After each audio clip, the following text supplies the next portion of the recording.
Hello बच्चों, कैसे हैं आप लोग। बढ़िया, एकदम बढ़िया। चलिए, अच्छी बात है। पढ़ाई करते रहें, घर में रहें, स्वस्थ रहें, सेफ रहें। तो हम लोग प्रोबेबिलिटी के बारे में बात कर रहे थे, तो आगे उसी को कंटिन्यू करते हैं। आज हम एडिशन थ्योरम ऑन प्रोबेबिलिटी पढ़ने वाले हैं। लेकिन एडिशन थ्योरम ऑन प्रोबेबिलिटी को पढ़ने के पहले मैं थोड़ा सेट्स का रिवीजन कराना चाहता हूँ आपको, क्योंकि हो सकता है मे भी हमने काफ़ी स्टार्टिंग में पढ़ा था, 11th क्लास की स्टार्टिंग में सेट्स के बारे में। तो हो सकता है थोड़ा सा भूल गया हो आपको, तो या तो आप पहले पुराना लेक्चर रिवाइज करें, और या तो मैं यहीं पर आपको थोड़ा सा उसका रिव्यू दे देता हूँ, ताकि आपको थोड़ा आइडिया हो जाए, क्योंकि सेट्स का बहुत यूज़ होने वाला है एडिशन थ्योरम ऑन प्रोबेबिलिटी में। सेट्स का अगर आइडिया नहीं होगा, A union B, A intersection B, general जो प्रिंसिपल इंक्लूजन एक्सक्लूजन जो मैंने आपको पीएनसी में पढ़ाया था, परमुटेशन एंड कॉम्बिनेशन में, उन सब का यहाँ पर यूज़ होने वाला है। और वो पैरेलल फार्मूले वही बनने वाले हैं जो हमने वहाँ पर पढ़े थे। यहाँ पर वही फार्मूले बनेंगे जैसे हमने पढ़ा था ना, एन ए यूनियन बी का, n A plus n B minus N A intersection B. तो यहाँ पर वो फेवरेबल केस की तरह होगा। टोटल से जैसे ही आप डिवाइड करोगे तो क्या बन जाएगा, ये P A union B, P of A plus P of B minus P A intersection B. Two two events A और बी हैं तो उनके लिए 3 इवेंट्स हैं ए बी सी, उनके लिए अलग फार्मूला। 4 इवेंट्स है जनरलाइज करके एन इवेंट्स है, तो उनके लिए क्या क्या रिजल्ट होता है। तो मैं थोड़ा सा आपको जल्दी से रिव्यू दे देता हूँ सेट्स का, जल्दी जल्दी से, और उसके बाद फिर हम लोग उसकी बातें करेंगे। ठीक है ना, एडिशन थ्योरम ऑन प्रोबेबिलिटी में। तो यहाँ पर लिख लेते हैं हेडिंग एक, सेट्स।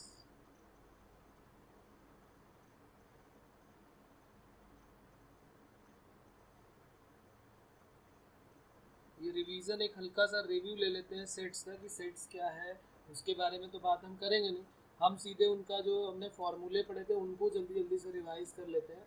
उसमें जो हमने पढ़ा था कि भाई ए यूनियन बी को कैसे हम डिनोट करते हैं, इंटरसेक्शन बी को कैसे डिनोट करते हैं, वो सारी चीज़ें यहाँ पर जल्दी जल्दी से रिवाइज कर लेते हैं। यानी वेन डायग्राम की मैं बात कर रहा हूँ। तो वेन डायग्राम में अगर बात करें आप, वेन डायग्राम की, हो सकता है आप में से कई लोगों को ये आइडिया हो, तो कोई नहीं, आप आगे करके इसको देख सकते हैं, कोई प्रॉब्लम नहीं है। लेकिन एक बार हल्का सा रिव्यू ले लेते हैं, जिसमें ज़्यादा टाइम नहीं लगने वाला। जैसे हमने मान लिया कि ये हमारे पास एक स्क्वायर बॉक्स हो गया, और इस पर हमें ए और बी के बारे में बात करनी है, ए यूनियन बी की बात। तो ये ए हो गया और ये हो गया बी। तो ये दो हमारे पास इवेंट्स हो गई। जैसे वहाँ पर दो सेट्स होते थे, तो ए यूनियन बी, और ये हमारा सैम्पल स्पेस होता था। तो ए यूनियन बी के लिए क्या हम किसको शेडेड पोर्शन में कर लेते थे, ये हमारा ए यूनियन बी हो जाता था। याद होगा आपको ए यूनियन बी के बारे में। तो इसी को हम क्या बोल देंगे, ए यूनियन बी। सिर्फ ए और बी का ही पार्ट जो है वो शेडेड होना चाहिए। ये है ए यूनियन बी। फिर उसके बाद ए यूनियन बी के बाद अगर हम बात करें ए इंटरसेक्शन बी की, ए इंटरसेक्शन बी क्या होगा, तो ये हो गया हमारा ए इंटरसेक्शन बी। ये एक सेट हो गया, ये एक हो गया, ए और बी, ये सैंपल स्पेस एस हो गया। तो ए इंटरसेक्शन बी कौन सा पोर्शन हो जाएगा, ये वाला पोर्शन। तो इसको क्या बोलेंगे, ए इंटरसेक्शन बी। फिर ए इंटरसेक्शन बी की वैल्यू फाई कब हो जाएगी, जब वो दोनों कौन से हो जाएंगे, डिसजॉइंट सेट हो जाएंगे। इसका नाम क्या है, A intersection B. A intersection B की वैल्यू फाई कब हो जाएगी, जब वो दोनों अलग अलग हो जाएंगे। ये ए हो गया और ये बी हो गया, और इन दोनों में कोई भी कॉमन नहीं, तो ए इंटरसेक्शन बी की वैल्यू क्या हो गई, फाइव। इसको क्या बोलते हैं, डिसजॉइंट से। फिर हमने बात की थी ए माइनस बी की, कि ए माइनस बी क्या होता है। तो ए माइनस बी को हम और भी तरीक़ों से डिनोट करते हैं। ए माइनस बी का मतलब ए के वो एलिमेंट जो बी में नहीं है, उसको हम क्या बोलते हैं, ए माइनस बी। ये ए के वो एलिमेंट है जो बी वाले पोर्शन में नहीं है, तो इसको हम क्या बोल देते हैं, ए माइनस बी। ए माइनस बी बोलते हैं, या फिर इसको हम क्या बोल देते हैं, ए इंटरसेक्शन बी बार। क्या बोल देते हैं, ए माइनस बी या फिर ए इंटरसेक्शन बी बार। उसके बाद बी माइनस ए सिमिलरली ऐसा ही हो जाएगा। बी माइनस ए में तो कुछ नई चीज़ आने वाली नहीं है। बी के वो एलिमेंट जो ए में नहीं है उसको बी माइनस ए बोल देंगे। तो ये कौन सा पोर्शन हो जाएगा बी माइनस ए के लिए, बी के वो एलिमेंट जो ए में नहीं है। उसके बाद ए कॉम्प्लीमेंट एक और आ जाता है कि भाई ए कॉम्प्लीमेंट क्या होता है, तो ए कॉम्प्लीमेंट का आइडिया कैसे होगा उसको भी देख लेते हैं। यहाँ पर हमने ले लिया एक और सेट्स का, तो ये हो गया ए, जैसे ये हो गया ए है ये, तो ए कॉम्प्लीमेंट अगर हमें चाहिए ए कॉम्प्लीमेंट, तो उसको कैसे बोलेंगे, ए डैश और ए बार, इसी तरीके से तो डिनोट करते हैं, ए डैश या फिर ए बार या फिर इसको ए कॉम्प्लीमेंट सी से भी डिनोट करते हैं।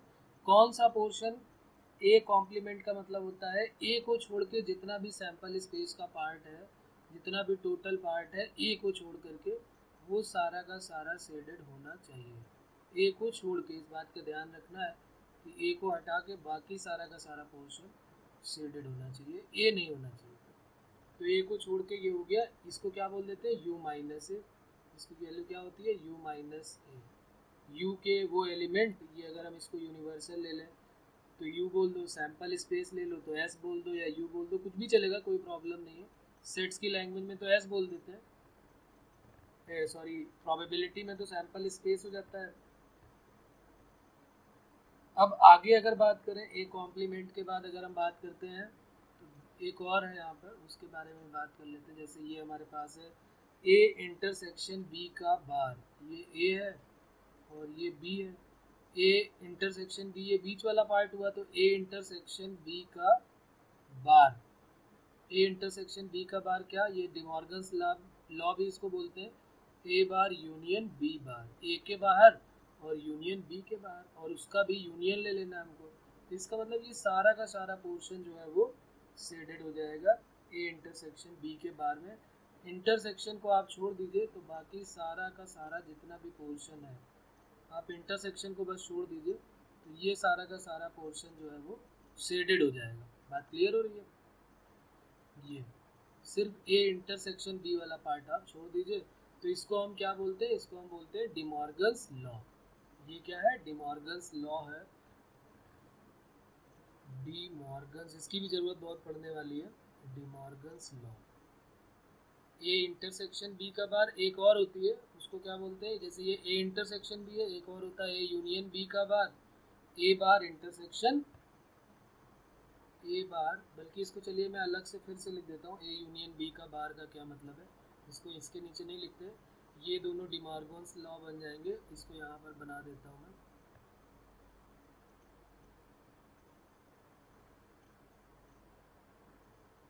ये हो गया ए और ये हो गया B, A union B, A और बी में ए यूनियन बी का बार चाहिए हमको, तो हमारा कौन सा पोर्शन शेडेड हो जाएगा, ए यूनियन बी के अलावा जितना भी पोर्शन है वो सारा का सारा शेडेड हो जाएगा। ये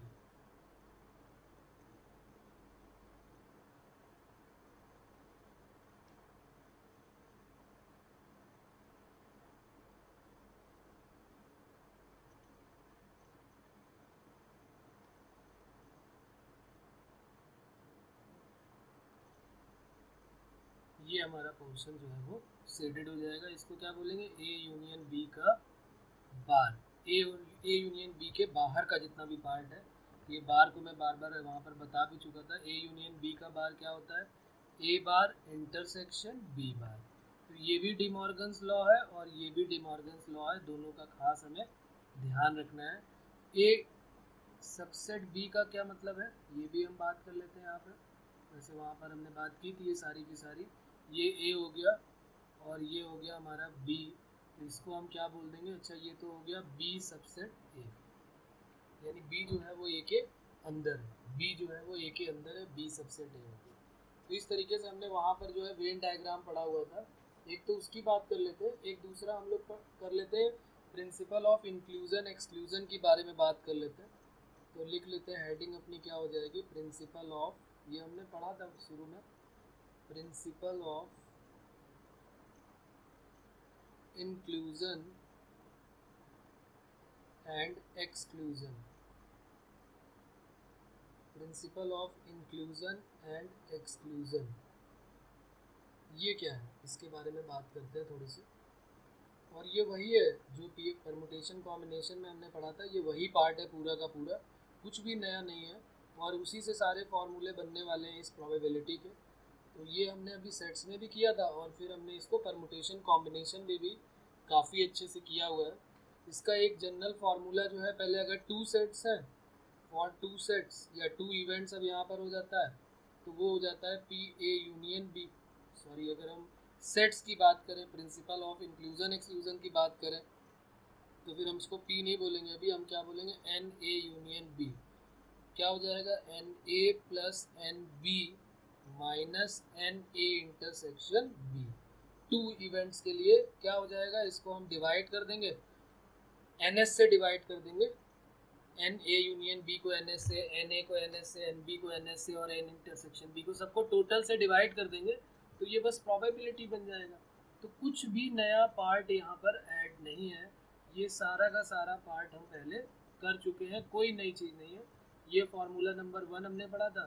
फिर फार्मूला नंबर 2 की बात अगर हम करें, तो हमने एक पढ़ा था 3 के लिए, फॉर 3 सेट्स के लिए क्या था, n A union B union C, और वो क्या हो जाता था, n A plus n B plus n C minus N A intersection B minus n B intersection C minus n C intersection A plus n A intersection B intersection C. ये हमने और पढ़ा था 3 के लिए। तो ये हम इसको 3 वाले को भी बॉक्स के अंदर बंद कर लेते हैं। इसको भी अगर सारे पार्ट को एन एस से डिवाइड करोगे आप, तो ये प्रोबेबिलिटी का फार्मूला बन जाएगा P A union B union C का। अभी मैं उसको वहाँ पर बात करूँगा कैसे करते हैं। इसी को जनरलाइज करके फिर मैंने प्रिंसिपल और इंक्लूजन एक्सक्लूजन की याद आपको दिला दूँ कि जो प्लस में होता है उसको हम क्या बोल देते हैं कि ये इंक्लूजन है। जैसे ये क्या है, ये इंक्लूजन है, वहाँ पर ये सारी बातें हमारी वहाँ पर हुई थी। और जो माइनस में पार्ट होगा वो क्या हो जाता है, एक्सक्लूजन। बात समझ में आ रही है। जैसे यहाँ पर n A n B n C है, इंक्लूजन 2 पार्ट हो गया, माइनस में 3 पार्ट एक्सक्लूजन, फिर प्लस में हो गया फिर इंक्लूजन। तो इस तरीके से जो प्लस का पार्ट होगा वो इंक्लूजन है, और जो माइनस का पार्ट है वो क्या है, एक्सक्लूजन है। इसी को जनरलाइज करके अगर हम एन सेट की बात करें, इसी को अगर मैं जनरलाइज कर दूँ थर्ड पार्ट में, और इसको बोल दूँ भाई कि इसको जनरलाइज करके हम लिखना चाहते हैं, तो वो पार्ट क्या हो जाएगा, देखिए यहाँ पर जो वो वाला पार्ट है वो क्या हो जाएगा, N A for n sets, ऐसे लिख देते हैं फॉर एन सेट्स या एन इवेंट्स, जैसे वहाँ पर बात करेंगे।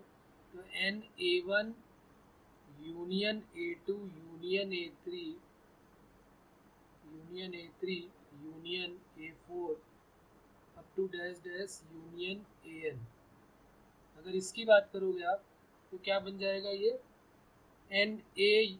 इसको अगर हम देखिए, अब इसको मैं जहाँ पर इसको जैसे हमने यहाँ पर प्लस में लिखा है, इसको हम सिग्मा करके भी लिख सकते हैं। जैसे यहाँ पर हमने 2 के लिए लिखा है, तो 2 के लिए हम इसको क्या बोल सकते हैं, ये भाई 2 का सम हुआ ना, तो इन दोनों को हम टोटल इवेंट करके यहाँ पर मैं चलिए यहाँ लिख देता हूँ, इसको हम क्या बोल सकते हैं, सिग्मा एन ए आई।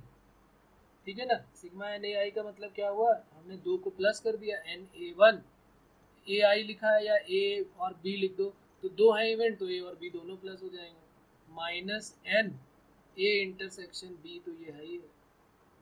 ठीक है ना, यहाँ पर इनको 3 को सिग्मा करके प्लस करके लिख सकते हैं। उसी तरह अगर मैं इसको लिखना चाहूँ तो हम क्या लिखेंगे, इसको सिग्मा में, अगर हम इसको सिग्मा में ही लिखना चाहें तो हम इसको ऐसे लिखेंगे, sigma N A I. N A I का मतलब A1 plus A2 plus A3 plus A4 up to AN तक। और इसके जो टोटल नंबर ऑफ टर्म है वो क्या बनेंगे, इसको मैं यहीं पर दिखा भी देता हूँ, लिख देता हूँ कि इसके जो टोटल नंबर ऑफ टर्म है, टोटल नंबर ऑफ टर्म वो क्या बनते हैं, वो बनते हैं NC1। n में से एक को सिलेक्ट किया है, आपको अगर यहाँ पर वेरीफाई करना है तो देखिए 2 इवेंट थे, तो इन दोनों का क्या बन गया, ये NA और NB थे, तो इन दोनों को मिला के क्या बन गया, 2C1। 2C1 का मतलब 2 होता है, 2 को प्लस किया, यहाँ पर इन तीनों को मिला क्या बन गया, ये बन गया 3C1। इसी तरह n के लिए क्या बन गया, NC1। और अल्टरनेट प्लस माइनस चलेगा यहाँ पर, जैसे यहाँ प्लस आ गया फिर दूसरा क्या होगा, 2 के साथ हो जाएगा NAI intersection AJ, NAI intersection AJ। और इसके जो टोटल नंबर ऑफ टर्म बनने वाले हैं वो क्या बनेंगे, टोटल नंबर ऑफ टर्म, जैसे यहाँ पे NC1 आए थे तो अब यहाँ पर NC2 हो जाएंगे। ऊपर वेरीफाई कर लेते हैं, यहाँ पर देखिए इसके नंबर ऑफ टर्म क्या बन रहा है, ये बन रहा है 2C2, इसके क्या बन रहा है दो दो वाले के लिए, यहाँ पर ये बन रहा है 3C2, 3C2 का मतलब 3, 2C2 का मतलब एक ही बन रहा है, 3C2 में 3 आ गए कि नहीं। उसके बाद फिर आगे बढ़ते हैं, फिर अल्टरनेट माइनस है, फिर अगला फिर प्लस हो जाएगा, sigma n AI intersection AJ intersection AK, इसके number of term, total number of term क्या बन जाएंगे, तो NC3 बन जाएंगे। तो टोटल नंबर ऑफ टर्म यहाँ पर क्या बन जाएंगे, NC3। तो वहाँ पर भी आप चेक कर लीजिए, 3C3 2C3, खैर इसमें तो होगा ही नहीं 2C3, तो C तो हमेशा में जो N है वो R से बड़ा होना चाहिए, तो ऊपर तो आएगा नहीं। 3C3 में देखिए एक आ गया यहाँ पर, ये प्लस के साथ ये आ रहा ना यहाँ पर 3C3, तो यहाँ पर 3C1 3C2 और ये क्या बन गया 3C3, यानी कि ये 1 आ गया। तो इस तरीके से इसको हम जनरलाइज कर सकते हैं, बहुत इजी सा पार्ट है ये, कुछ भी प्रॉब्लम वाली बात नहीं। लास्ट वाला जो टर्म बनेगा ऐसे करके फिर माइनस फिर प्लस फिर माइनस, जनरलाइज करके जो लास्ट में बनेगा वो -1 की पावर n -1 होगा। -1 की पावर n नहीं ले सकते क्योंकि पहला प्लस है दूसरा माइनस है, और यहाँ पर क्या हो जाएगा n of AI intersection AJ intersection AK, और ऐसे करके, या A1 A2 A3 हमने लिया है ना, तो चलो इसको A1 A2 A3 ले लेते हैं, ये A1 हो गया, यहाँ पर क्या हो जाएगा A2, और यहाँ पर क्या हो गया A3 A4 A5, और वहाँ से लेके कहाँ तक जाएंगे AN तक, A1 A2 A3 A4 से लेके कहाँ तक जाएगा ये इंटरसेक्शन AN तक। तो इसके नंबर ऑफ टर्म क्या बन जाएंगे, total number of term, total number of term वो क्या बन जाएंगे NCN, ये तो बनेंगे ना NC2 NC3 NC4 NCN, तो लास्ट में यहाँ पर एक टर्म आ जाएगा। तो ये हमारा जनरलाइज करके बन गया, इससे हम 4 के लिए बना सकते हैं, 5 के लिए। इन्हीं सब फॉर्मूलों को मैं क्या करूँगा, NS से डिवाइड कर दूंगा, और जैसे मैं इनको NS से डिवाइड करूँगा तो ये सारे फॉर्मूले जो हैं हमारे किसके बन जाएंगे, जैसे इनको मैं NS से डिवाइड करूँगा ये सारे के सारे फॉर्मूले हमारे प्रोबेबिलिटी के बनने वाले हैं। तो ये सारे के सारे फॉर्मूले हमारे किसके बन जाएंगे, प्रोबेबिलिटी के, ये सारे के सारे रिजल्ट बनने वाले हैं। इसीलिए मैंने आपको यहाँ पर ये याद दिला दिया कि भाई ये सारे फॉर्मूले हमारे अभी आगे मिलने वाले हैं, ठीक है। इनको सबको अभी हम यूज़ करेंगे, 4 के लिए बना लो, 5 के लिए बना लो, 10 के लिए बना लो, कितने के लिए भी आप बना सकते हो, कोई प्रॉब्लम वाली बात नहीं है। उसके बाद कुछ और यहाँ पर रिलेटेड फार्मूले थे, आपको याद होंगे, वहाँ पर हम लोगों ने बात की थी 2 के लिए और 3 के लिए। तो अगर हम बात करें कि number of element exactly one of the 2 set A and B, तो आपको याद होगा यहाँ पर ये भी लिख लेते हैं, यहाँ पर जैसे ये 3rd हो गया तो 4th नंबर पे लिख लेते हैं, 4th नंबर हो जाएगा यहाँ पर। 4th नंबर में क्या हो जाएगा, number of element one of set A and B, मतलब मैं इसकी बात कर रहा हूँ, आपको याद दिला देता हूँ, छोटा सा काम है, बहुत छोटा सा।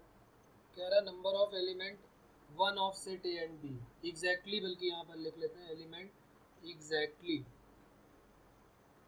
एग्जैक्टली का मतलब या तो A में होगा और या तो B में होगा, यानी या तो ये वाला पार्ट होगा और या तो ये वाला पार्ट होगा, यानी इंटरसेक्शन को छोड़ दीजिए आप, तो बाकी सारा का सारा पार्ट शेडेड है। तो अब क्या होगा इसमें, अगर हम उसको छोड़ दें, बाकी सारा का सारा पार्ट शेडेड है, तो ये क्या है हमारा, ये पूरा का पूरा NA यूनियन B है, और उसमें से क्या माइनस कर देना है, NA इंटरसेक्शन B को, तो NA यूनियन B में से क्या माइनस कर दूँ, NA इंटरसेक्शन B को, इसी को NS से डिवाइड कर दूंगा मैं, तो फॉर्मूला प्रोबेबिलिटी का बन जाएगा। तो आपको याद आ रही होंगी सारी चीज़ें। और देखिए यहाँ पर NA यूनियन B का फॉर्मूले में एक NA इंटरसेक्शन B आएगा, एक ऑलरेडी पहले से ही है NA इंटरसेक्शन B, तो ये बन जाएगा NA plus NB -2 times NA intersection B, तो ये बन जाएगा हमारा result, NA plus NB -2 times NA intersection B। बात क्लियर होगी यहाँ पर आपको, ये वाला पार्ट प्लस ये वाला पार्ट दोनों ही, तो ये 4th फार्मूला बन जाएगा। उसके बाद फिफ्थ वाले में, इसमें सब में मैं NS से डिवाइड करूँगा, आपको अभी याद दिला देता हूँ यहाँ पर कि NS से सबको डिवाइड करूँगा तो ये सारे फॉर्मूले हमारे प्रोबेबिलिटी के बनने वाले हैं। नाइदर ए नॉर बी के लिए क्या होगा,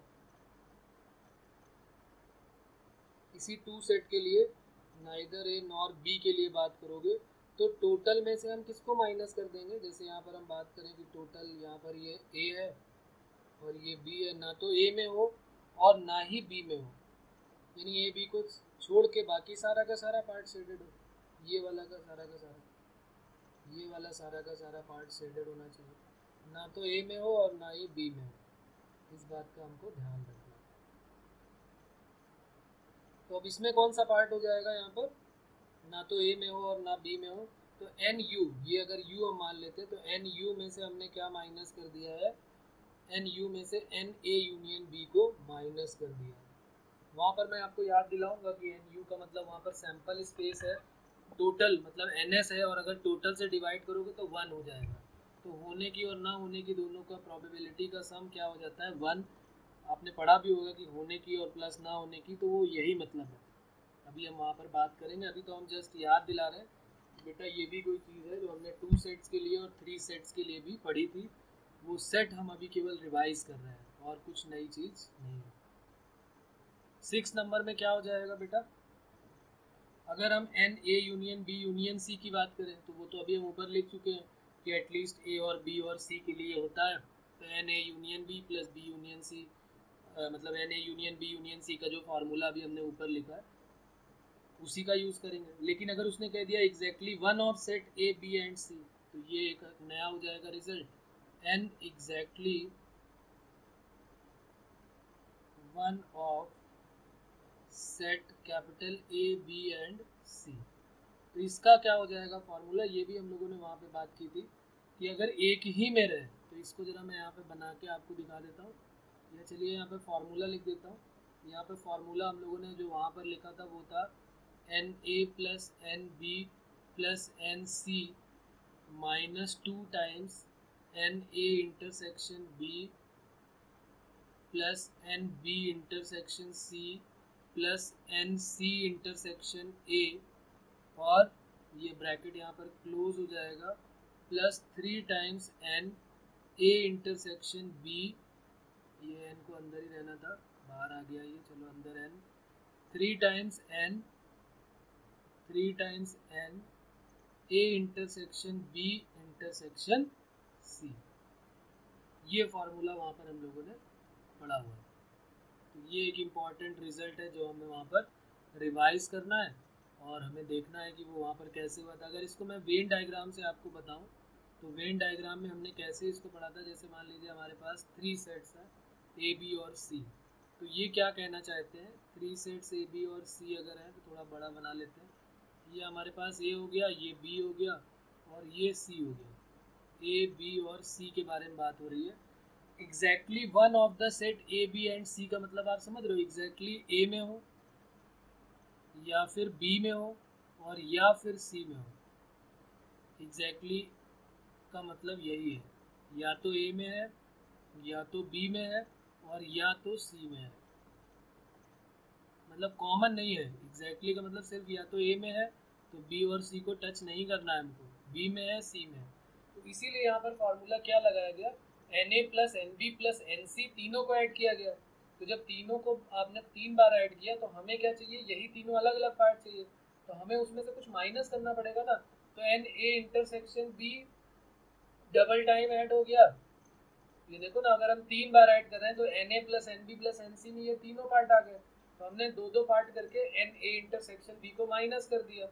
अब जब माइनस किया तो वो जो है वो, अब हमें बैलेंस करना था कि जो बीच वाला पार्ट है जो n A intersection B intersection C है वो 6 टाइम्स माइनस हो गया ना। ए इंटरसेक्शन बी में एक बार गया, फिर बी इंटरसेक्शन सी में भी एक बार गया, फिर सी इंटरसेक्शन ए में भी एक बार गया, तो वो 6 बार लगातार माइनस हो गया।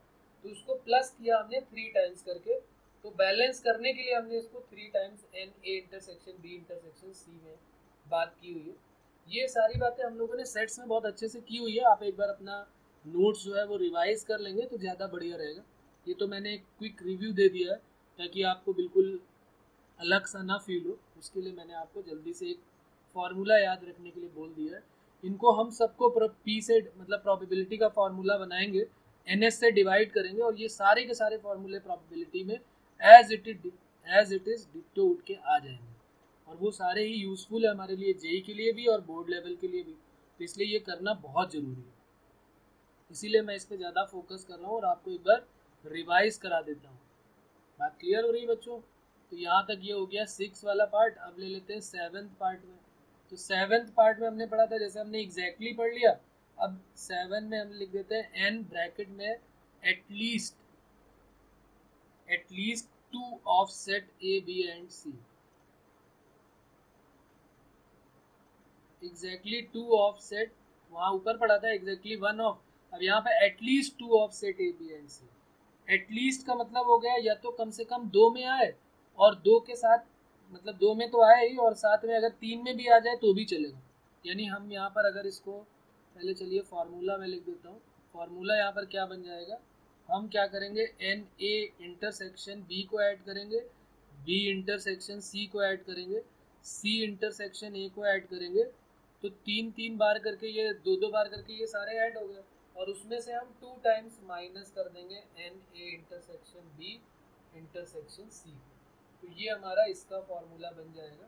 इसको भी हमें अच्छे से याद रखना है और एक बार रिवाइज कर लेना है। इसके बारे में मैं याद दिला देता हूँ आपको। वैसे वहाँ पर हम लोगों ने बहुत अच्छे से ये सेट्स के बारे में पढ़ा हुआ था। ये देखिए मैं यहाँ पर एक बना देता हूँ, सॉरी, इसको थोड़ा सा ऊपर कर लेते हैं और सीधा से थोड़ा बनाते हैं। तो ड्राइंग जो है वो थोड़ी सी गड़बड़ है मेरी, फिर भी मैं अपनी कोशिश कर रहा हूँ पूरी। ये बन गया हमारा, ठीक है। तो एग्जैक्टली 2 के लिए चाहिए, मतलब एटलीस्ट 2 के लिए चाहिए, तो एक हम देखिए कैसे इस तरीके से हमको ध्यान रखना है। At least 2 of set A, B and C, कम से कम 2 में हो तो भी चलेगा और तीनों में हो तो भी चलेगा। तो 2 में हो तो ये वाला हो गया, 2 में पार्ट कौन सा हुआ ये, और 2 में हो तो भी चलेगा और तीनों में हो मतलब इसमें भी हो तो भी चलेगा।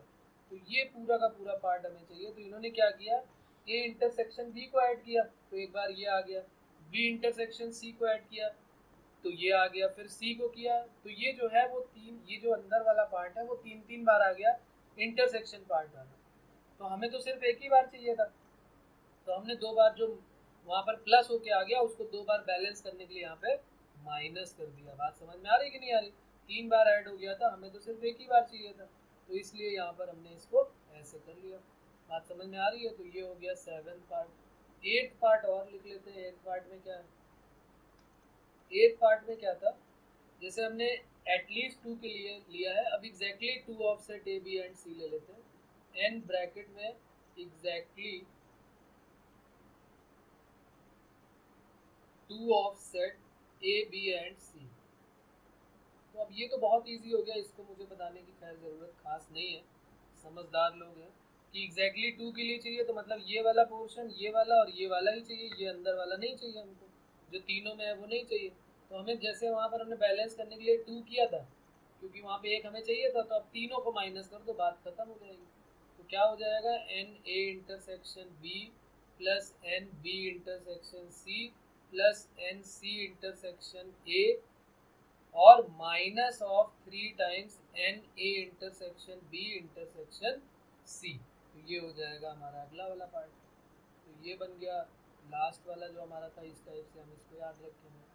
तो यहाँ मैंने इसलिए सेट्स का रिवीजन और भी बन जाएंगे, neither A nor B nor C, वो सब हम वहाँ पर बात करेंगे। एक थोड़ा सा क्विक रिव्यू था ताकि हमें आइडिया हो सके और याद आ सके कि हमने जो सेट्स में वो बातें की थी वो क्या थी।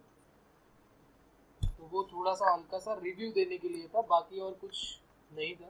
तो उम्मीद है कि आपको ये याद आ गई होंगी चीज़ें और आप अपने नोट्स में ज़रूर ध्यान से देखेंगे तो वो सारी चीज़ें आपके पास हैं, ठीक है। तो इतनी जल्दी जो मुझसे हो सकता था वो मैंने आपका रिवाइज कर दिया। इसका मतलब आप समझ गए ना, एग्जैक्टली 2 का मतलब कौन कौन सा पार्ट हो जाएगा। ये जो मैंने ऊपर जो है वो रेड से कर दिया डॉट डॉट करके, वही तीनों पार्ट हो जाएंगे। तो इसलिए इंटरसेक्शन तीनों को हमने माइनस कर दिया, ठीक है। तो चलिए बच्चों, अब हम लिख लेते हैं जो हमारी हेडिंग थी स्टार्टिंग में, जो हमने यहाँ पर हेडिंग लिखी थी ना, एडिशन थ्योरम ऑन प्रोबेबिलिटी, या इसको थ्योरम ऑफ टोटल प्रोबेबिलिटी भी बोलते हैं। तो अब अपनी हेडिंग जो है वो अब यहाँ से स्टार्ट होगी प्रोबेबिलिटी की बातें। अभी तो हम सिर्फ सेट्स की बात ही कर रहे थे। तो लिख लेते हैं, नेक्स्ट हेडिंग है हमारी एडिशन थ्योरम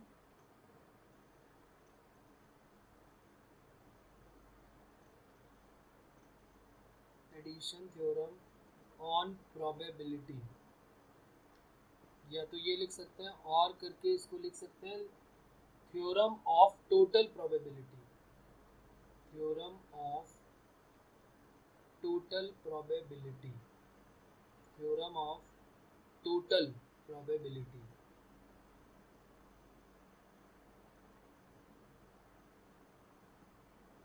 ठीक है बच्चों, तो ये हेडिंग हमारी हो जाएगी। अब हम इसमें यहाँ पर खुल के अपनी सारी बातें, क्योंकि हमने सेट्स का अच्छे से रिवीजन कर लिया है तो हमें सारी चीज़ें अच्छे से याद आ जाएंगी कि हमने क्या क्या वहाँ पर पढ़ा हुआ था। तो ये हमारी नेक्स्ट हेडिंग हो गई थी, थ्योरम ऑफ टोटल प्रोबेबिलिटी या एडिशन थ्योरम ऑन प्रोबेबिलिटी। तो अब देखिए यहाँ पर अगर आपको अच्छे से सेट्स का आइडिया हो गया है या आप और एक बार रिवाइज कर लेंगे तो फिर उसके बाद आपको इसमें कोई प्रॉब्लम नहीं आने वाली। और ये सब कुछ आपने 11th क्लास में किया हुआ है, क्योंकि ये जो है 11th की एनसीईआरटी का पार्ट है जो मैं ये करा रहा हूँ। और हमारे जेई में तो दोनों ही है, 11 12 दोनों का ही पार्ट है प्रोबेबिलिटी का जो आने वाला है। तो कुछ 11 12 के लिए नहीं, आप पूरा का पूरा ध्यान से देखिए। ए यूनियन बी को हम लोग क्या कहेंगे, एडिशन थ्योरम हमने सबसे पहले 2 इवेंट्स के लिए ले लिया, ए और बी 2 इवेंट्स थी। तो लेट कर लेते हैं या यहाँ पर लिख लेते हैं, let 2 events A and B, A और बी 2 इवेंट्स की बात हो रही है। तो यहाँ पर हम जब ए यूनियन बी की बात करेंगे तो देखिए क्या क्या फार्मूले बनने वाले हैं। तो हम पहले उस फार्मूले को यहाँ पर लिख लेते हैं, एक हम यहाँ पर डायग्राम भी ड्रॉ कर लेते हैं।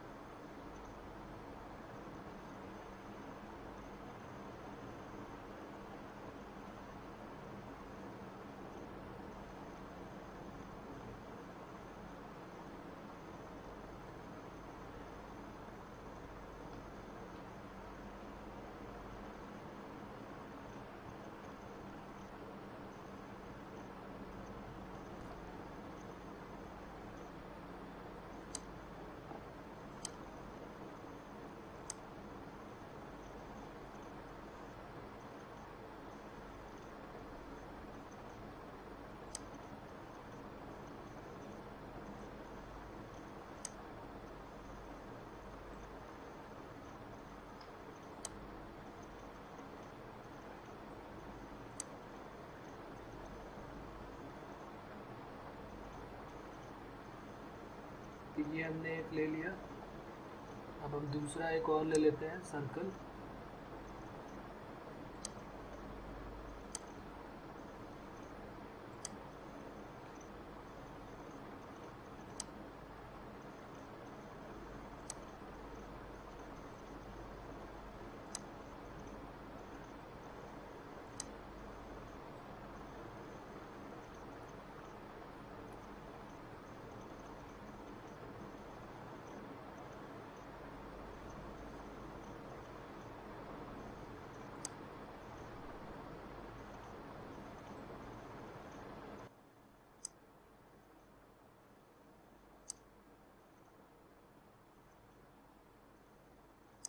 ये 2 इवेंट हमारे पास हो गई, ए और बी। लेट 2 इवेंट लेट कर ली, ए और बी है ये। तो अब यहाँ पर हम इसको क्या बोलते हैं, ए यूनियन बी बोलेंगे। तो ए यूनियन बी बोलो, या फिर इसको हम क्या बोल सकते हैं, ए प्लस बी भी बोल सकते हैं। ए यूनियन बी को हम क्या बोलते हैं, ए प्लस बी भी बोल सकते हैं। ए और बी, इसको हम क्या बोलते हैं, ए और बी भी बोलते हैं। तो हमने जो 2 सेट्स के लिए पढ़ा था, पहले मैं वो लिख देता हूँ यहाँ पे। 2 सेट्स के लिए हमने ऊपर लिखा था ना कि n A union B equal to क्या हो गया, n A plus n B minus N A intersection B. अब यहाँ पर जो सैंपल स्पेस एस है, उससे जब हम टोटल से इसको डिवाइड कर देंगे, ईच टर्म को हमने किससे डिवाइड कर दिया, डिवाइडेड बाई एन एस। तो जैसे ही हमने इसको एन एस से डिवाइड किया, एन एस का मतलब आप समझ ही रहे होगे, एन एस का मतलब हो गया टोटल। तो टोटल से जैसे ही आप डिवाइड करोगे तो यहाँ पर क्या हो जाएगा, N A union B upon N S favourable upon total, N A upon N S, N B upon N S और minus N A intersection B upon N S. जब हमने इसको डिवाइड कर दिया तो ये हो गया probability of A union B equal to probability of A plus probability of B favourable upon total probability बोलते हैं, और probability of A intersection B. तो कुछ भी हमें क्या नया फार्मूला को याद करना पड़ा क्या? नहीं। क्यों? क्योंकि हमें तो ये याद ही था एन ए यूनियन बी वाला, तो ये तो वही चीज हो गई ना जो हमने सेट्स में याद किया हुआ था। तो एन ए यूनियन बी का एक इकलौता सा फार्मूला से हमने प्रोबेबिलिटी का पी ए यूनियन बी का फार्मूला बना लिया।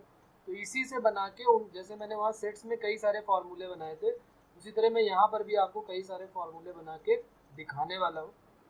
जैसे सेट्स में हम लोगों ने बहुत सारे फार्मूले बनाए थे, आपको याद होंगे। मैं वो सारी चीज़ें यहाँ पर अभी डिस्कस करने वाला हूँ। मैं यहाँ पर लिखूँगा कि पी ए यूनियन बी बोलते हैं इसको, या फिर इसको P of A plus B बोलेंगे, और या फिर पी ऑफ ए और बी बोलेंगे इसको, और या फिर इसको probability of occurrence of at least A और B, occurrence of at least A और बी, ये भी बोल सकते हैं। ठीक है ना? तो ये सब हम उसको यहाँ पर बोल सकते हैं, probability of occurrence of at least A और बी। तो इसके क्या क्या फार्मूले होते हैं तो वो मैं यहाँ पर आपको दिखाता हूँ। देखिए क्या क्या फार्मूले होते हैं। ये इक्वल होता है किसके किसके? सबसे पहला फार्मूला जो भी हमने ऊपर लिखा, probability of A plus probability of B minus probability of A intersection B, पहला इकलौता फार्मूला। इसको जनरल एडिशन थ्योरम भी बोलते हैं, ध्यान रखेंगे ये जनरल एडिशन थ्योरम भी है। क्या अगर मैं प्रोबेबिलिटी ऑफ ए में अगर मैं बी इंटरसेक्शन ए बार को प्लस कर दूं, देखिए यहाँ पर डायग्राम भी देखते जा रहे हैं। प्रोबेबिलिटी ऑफ ए का मतलब ये वाला पार्ट, इसको क्या बोलेंगे? प्रोबेबिलिटी ऑफ ए। और ये जो अंदर का पार्ट है इसको क्या बोलते हैं? जो ये अंदर का पार्ट है, बी इंटरसेक्शन ए बार या फिर बी माइनस ए, इसको ये बोलते हैं। ठीक है, इसको क्या बोलेंगे? पूरे ऊपर वाले पार्ट को प्रोबेबिलिटी ऑफ बी। इसको अंदर वाले पार्ट को क्या बोलेंगे? Probability of A minus B या फिर ए इंटरसेक्शन बी बार। और इसको तो पता ही आपको, अंदर वाले पार्ट को ए इंटरसेक्शन बी बोलते हैं। तो वही अगर मैं पी ए में P B A intersection A bar को प्लस कर देता हूँ तो हमारा पी ए यूनियन बी बन जाएगा। तीसरा फार्मूला, अगर हम यहाँ पर तीसरा फार्मूला हमारा क्या बन जाएगा कि अगर हम पी बी में क्या प्लस कर दें, सेम जैसे ऊपर वाला बना वैसे सेम नीचे वाला ही बन जाएगा। जैसे यहाँ बी इंटरसेक्शन ए बार, यहाँ पर ए इंटरसेक्शन बी बार को प्लस कर दो तो ये बन जाएगा। चौथा फार्मूला हमारा क्या बन जाएगा कि अगर हम प्रोबेबिलिटी में प्रोबेबिलिटी ऑफ तीनों को अलग अलग पार्ट में ब्रेक कर लेते हैं, क्या क्या बनेगा देखते हैं। इसका नाम है, इस अंदर वाले पार्ट का नाम जो है, अंदर वाला पार्ट है, इसका नाम है पी ए माइनस बी। इसको हम यूनियन को क्या लिख सकते हैं भाई? यूनियन को हम लिख सकते हैं ये पार्ट प्लस ये पार्ट प्लस ये पार्ट। तो इन्हीं तीनों में हमने इसको लिख दिया। क्या क्या लिख सकते हैं? Probability of A intersection B bar plus probability of A intersection B plus probability of B intersection A bar. तो ये भी बन गया प्रोबेबिलिटी का एक नया फॉर्मूला। उसके बाद अब मैं आपको याद दिलाता हूँ ये होने की और प्लस ना होने की। तो होने की और प्लस ना होने का क्या होगा? ए बार इंटरसेक्शन बी बार। ये यहाँ पर हम डिमॉर्गन्स लॉ का भी यूज कर सकते हैं कि एक और बन जाएगा यहाँ से 1 minus P A union B का होल बार। अगर आप यहाँ पर ध्यान से देखेंगे तो आपको आइडिया हो जाएगा कि देखिए यहाँ पर मैं क्या बोल रहा हूँ, प्रोबेबिलिटी होने की ए यूनियन बी, और ये है ए यूनियन बी का बार ना होने की। इन दोनों को आप एक साथ ले लीजिए, इसको इधर ले जाइए, तो प्रोबेबिलिटी होने की प्लस प्रोबेबिलिटी ना होने की, दोनों का सम किसकी इक्वल हो जाएगा? 1 की इक्वल। तो मैंने उसको उधर भेज दिया, बस यही है कहानी इसकी। तो इसके इतने सारे फॉर्मूले हमारे बन जाएंगे। प्रोबेबिलिटी होने की प्लस प्रोबेबिलिटी ना होने की, दोनों का सम किसके इक्वल हो जाएगा? 1 के इक्वल। तो ये अभी जो फॉर्मूले बने हैं ये किसके लिए बने? ये सारे के सारे फॉर्मूले जो हमारे बने हैं, ये सारे के सारे फॉर्मूले हमारे 2 इवेंट्स के लिए बने हुए हैं। ये सारे के सारे फॉर्मूले किसके लिए है? 2 इवेंट्स के लिए बने हुए हैं। इसी तरह हम 3 इवेंट्स के बारे में भी अभी बात करेंगे। टू इवेंट्स में अभी हमने ऊपर और भी कुछ लिखा हुआ था, उसको भी जरा देख लेते हैं, उनसे ही बना लेते हैं फॉर्मूले। हमें क्या करना है, एन एस से डिवाइड ही तो करना है। टू इवेंट्स के लिए अभी हमने ये लिखा था, देखो यहाँ पर टू इवेंट्स के लिए कहीं पर है, पहले टू इवेंट्स की प्रॉपर्टी लिख ली, उसके बाद ये टू इवेंट्स के लिए हमने यहाँ पर ये लिखा था number of element exactly one of set A and B. तो हम यहाँ पर टू टाइम्स माइनस कर देते, यहाँ पर एन एस से जैसे आप इसमें डिवाइड करोगे, इसमें डिवाइड करोगे, इसमें डिवाइड करोगे, तो जहाँ पर नंबर ऑफ एलिमेंट लिखा है वहाँ पर क्या होगा, probability of element exactly one of event हो जाएगा, बस सेट की जगह क्या हो जाएगा, इवेंट। तो ये अब नया फॉर्मूला एक और हो जाएगा, प्रोबेबिलिटी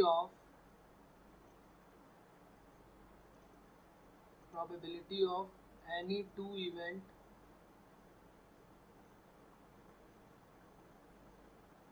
और उसको क्या बोलोगे, पी ब्रैकेट में exactly one of A comma B अकर।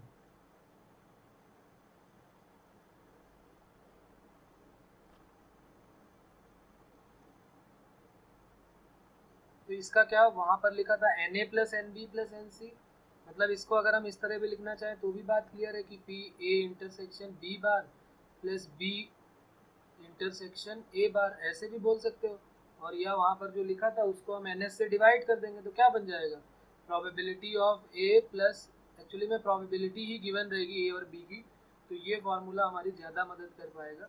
हमने एन एस से इसको डिवाइड कर दिया तो ये बन गया probability of exactly one of two event A and B. तो ये अब हमारा एक नया रिजल्ट बन जाएगा, इसको भी अब हमें याद रखना है। क्या किया है, जो फॉर्मूला सेट्स वाला था उसमें हमने इससे डिवाइड कर दिया है और कोई नया काम नहीं किया है, तो इस बात का आप खास ध्यान रखेंगे तो कोई प्रॉब्लम नहीं होने वाली है, ठीक है। इसीलिए मैंने पहले ही रिवाइज कर लिया हुआ है कि भाई अगर हम भूल भी जाते हैं तो हमें सारी चीज़ें याद आ जाएंगी, तो कोई नया काम हमें ऐसा नहीं लगेगा कि भाई ये नया कुछ है।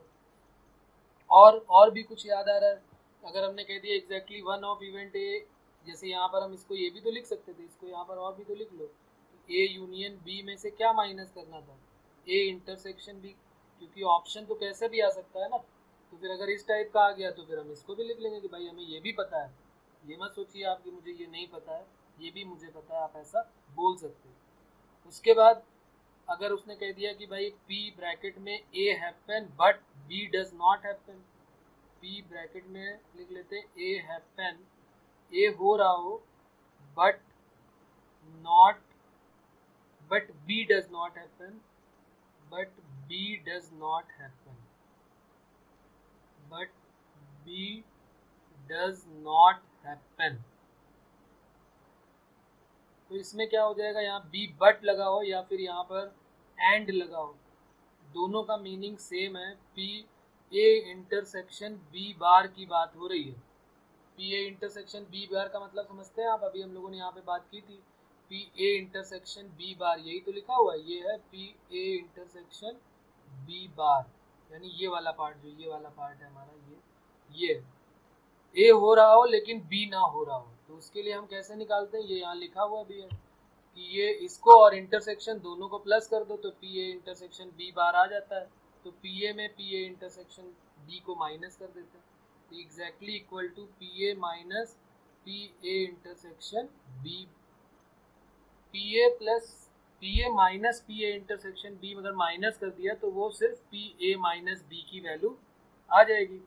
सिमिलरली अब इसको लिखने की जरूरत तो है नहीं मेरे ख्याल से कि P A does not happen but be happen, अरे भाई ये उसमें क्या हो जाएगा, बी इंटरसेक्शन ए बार हो जाएगा, तो पी बी में से पी ए इंटरसेक्शन बी को माइनस कर देंगे, तो ये कुछ खास नहीं है हमारे लिए, इसको छोड़ देते हैं। उसके बाद जरा यहाँ पर जब टू सेट्स की बात चली रही है तो यहाँ पर मैं एक इनइक्वालिटी भी आपको, एक इम्पॉर्टेंट इनइक्वालिटी के बारे में बता देता हूँ, ये भी जेई पॉइंट ऑफ व्यू से बहुत इंपॉर्टेंट है, तो लिख लेते हैं इम्पॉर्टेंट inequality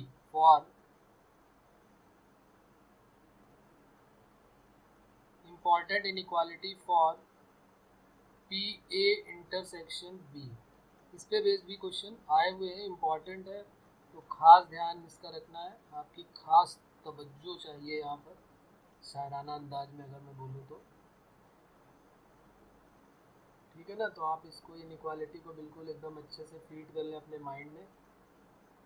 पहले तो ये समझे कि ये होती क्या है, तभी तो फीड करेंगे, और समझ में आनी चाहिए। प्लस उसके बाद आपको इसको याद रखना है हमेशा, भूलना नहीं।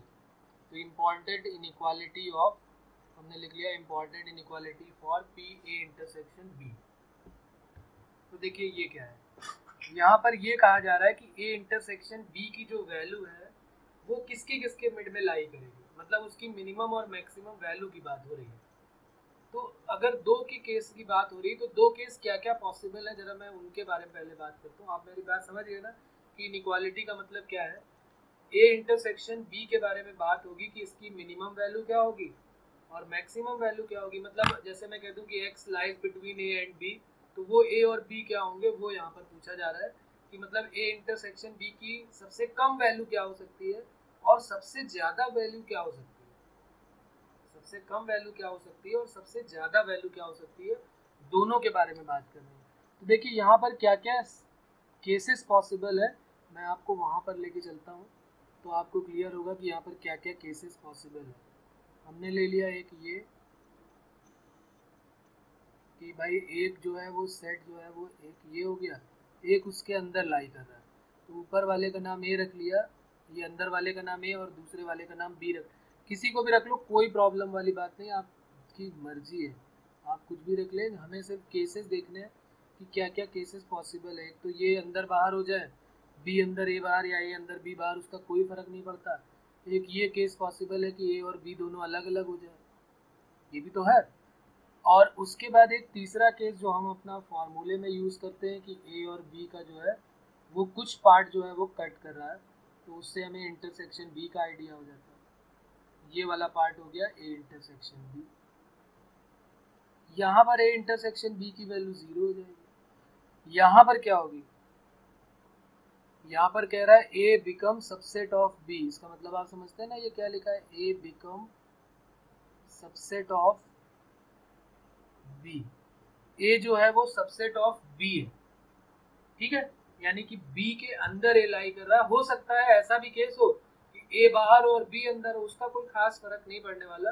इन तीनों केसेस को अगर मैं ध्यान से देखूं तो मुझे क्या आइडिया होगा ए इंटरसेक्शन बी के बारे में।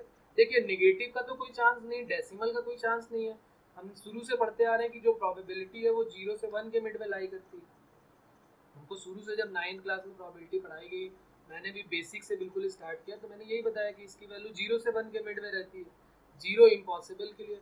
यहाँ पर देखिए ना, पी ए इंटरसेक्शन बी की वैल्यू अगर मैं यहाँ पर आपसे बात करूँ तो यहाँ पर पी ए इंटरसेक्शन बी की वैल्यू क्या आने वाली, इंटरसेक्शन ही 0 है, तो यहाँ पर प्रोबेबिलिटी की वैल्यू क्या होगी इंटरसेक्शन बी की वैल्यू, तो यहाँ पर लिख सकता हूँ कि पी ए इंटरसेक्शन बी की वैल्यू तो 0 ही होगी। अब एक बात तो हो गया कि 0 तो आएगी आएगी जब ये दोनों अलग अलग हो। मैक्सिमम क्या क्या हो सकती है, मैक्सिमम या तो ये हो सकता है, ये तो बहुत छोटा सा पार्ट हो जाएगा जो ये वाला है, या तो ये हो सकता है, या तो ये हो सकता है, या इसका एक और भी तो पोर्शन हो सकता है कि भाई अगर मान लिया कि जैसे उन्होंने कहा कि भाई बी ए के अंदर है, या ऐसा भी पार्ट हो सकता है। चलो ये भी बना देता हूँ मैं कि जब ए जो है वो बाहर है और बी इसके अंदर लाई कर है, तो यहाँ पर जो मैक्सिमम वैल्यू जो इंटरसेक्शन की है वो ये देगा, पी ए देगा। यहाँ पर पी ए इंटरसेक्शन बी की वैल्यू किसकी इक्वल होगी, यहाँ लिख देता हूँ, पी ए इंटरसेक्शन बी जो है वो यहाँ पर किसकी इक्वल होगा, पी ए की इक्वल, दिख रहा है ना यहाँ पर, क्योंकि दोनों का इंटरसेक्शन कॉमन क्या होगा, ये यहाँ पर जो दोनों का इंटरसेक्शन होगा वो पी बी की इक्वल होगा, सिर्फ ये वाला पार्ट शेडेड होगा, ये वाला जो अंदर वाला पार्ट। तो इसका मतलब या तो पी ए की वैल्यू या तो पी बी की वैल्यू जो मिनिमम होगी वही हमारा आंसर हो जाएगा। तो यहाँ से जो इम्पोर्टेंट इनइक्वालिटी मिलेगी हमको वो क्या मिलने वाली है कि ए इंटरसेक्शन बी की जो वैल्यू है, पी में ए इंटरसेक्शन बी की जो वैल्यू है वो 0 से तो बड़ी होगी, लेकिन मिनिमम ऑफ करली ब्रैकेट में क्या हो जाएगा, P A comma P B होने वाला है। तो ये हमारा एक इम्पॉर्टेंट फार्मूला बनने वाला है, खास ध्यान रखना है इसका कि भाई ये फार्मूला हमारे लिए इम्पॉर्टेंट है। पी ए इंटरसेक्शन बी की मिनिमम वैल्यू 0 हो सकती है और मैक्सिमम जो है हमारी वो क्या हो जाएगी, मिनिमम वैल्यू तो 0 हो गई और मैक्सिमम क्या होगी, जो सबसे ज़्यादा बड़ी वैल्यू होगी वो होगी पी ए और पी बी में जिसकी वैल्यू कम होगी क्योंकि उन्हीं का इंटरसेक्शन होगा। इंटरसेक्शन कम वाले का होता है ना, जैसे ए में ज़्यादा एलिमेंट है, बी में कम है, तो बी वाला ही तो आएगा आंसर में। ए थोड़ा ना हो सकता, वो तो यूनियन की बात हो जाएगी, तो यूनियन में ज़्यादा होगा। तो ये हमारा एक इम्पॉर्टेंट इनइक्वालिटी बन जाएगी इंटरसेक्शन के लिए।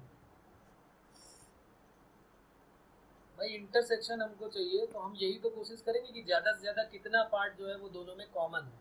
तो आप देख लीजिए दोनों में कॉमन क्या आने वाला है, या तो जीरो होगा, या तो जीरो से बड़ा जो थर्ड वाला है उसमें इंटरसेक्शन भी बहुत छोटा सा पार्ट, इसको बढ़ाते जाओ, फिर एक सर्कल जो है वो दूसरे सर्कल के अंदर आ जाएगा, या तो बी ए के अंदर आएगा, या तो ए बी के बाहर अंदर आएगा। तो वहाँ पर हमें से जो मिनिमम होगा वही हमारी ए इंटरसेक्शन बी की वैल्यू हो जाएगी। तो इसमें भी मेरे ख्याल से आपको कोई प्रॉब्लम नहीं आएगी। उसके बाद अगर हम बात करें कि पी ए यूनियन बी की इम्पोर्टेंट इनइक्वालिटी क्या होगी, तो वो भी देख लेते हैं कि यूनियन की इनइक्वालिटी क्या होने वाली है। अगर हम यूनियन की इनइक्वालिटी देखें कि यूनियन की इनइक्वालिटी क्या होगी, तो उसके बारे में बात करते हैं। देखिए, तो यहाँ पर लिख लेते हैं इम्पॉर्टेंट इनइक्वालिटी, हेडिंग हो जाएगी हमारी इम्पॉर्टेंट इनइक्वालिटी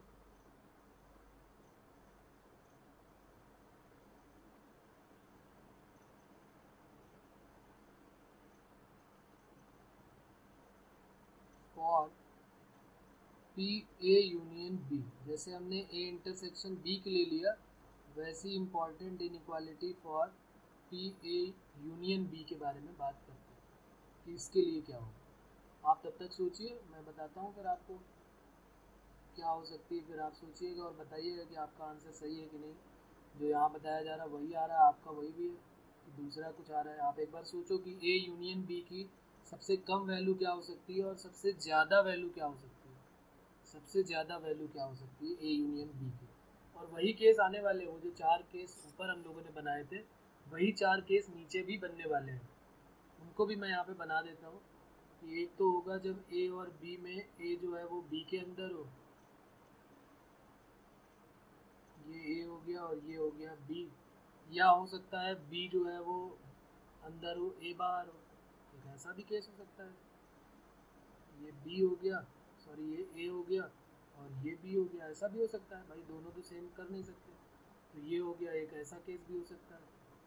तीसरा केस क्या हो सकता है,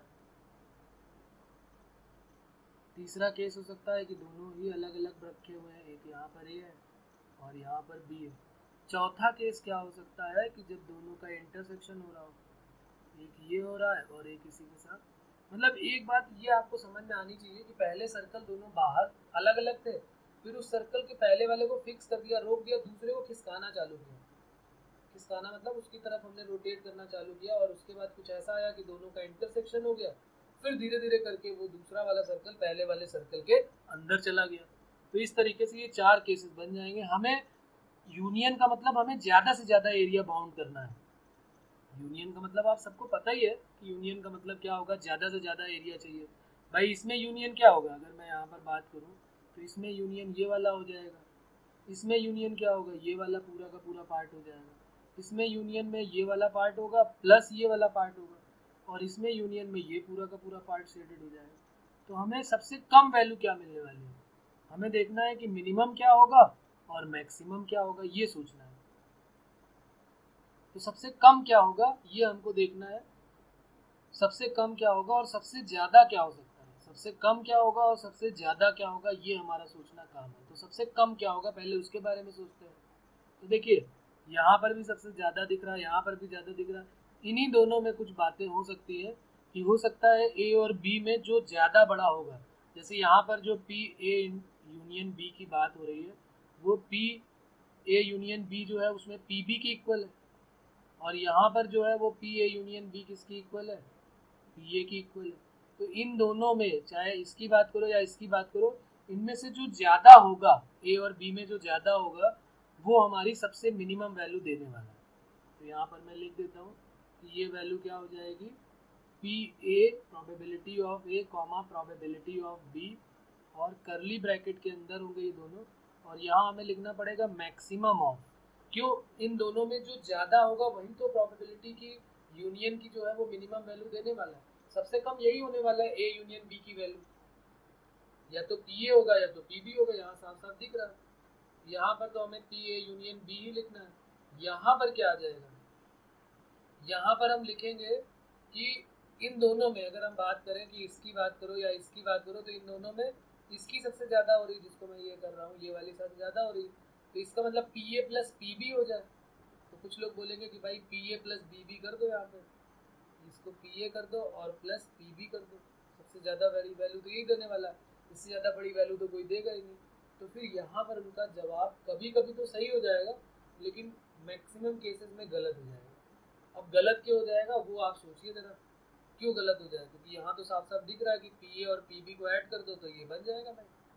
तो यहाँ पर मुझे क्या ऐड करना पड़ेगा वो आपका सोचना काम है। आप थोड़ा सा सोचें कि P A plus P B करने से क्या प्रॉब्लम आने वाली है।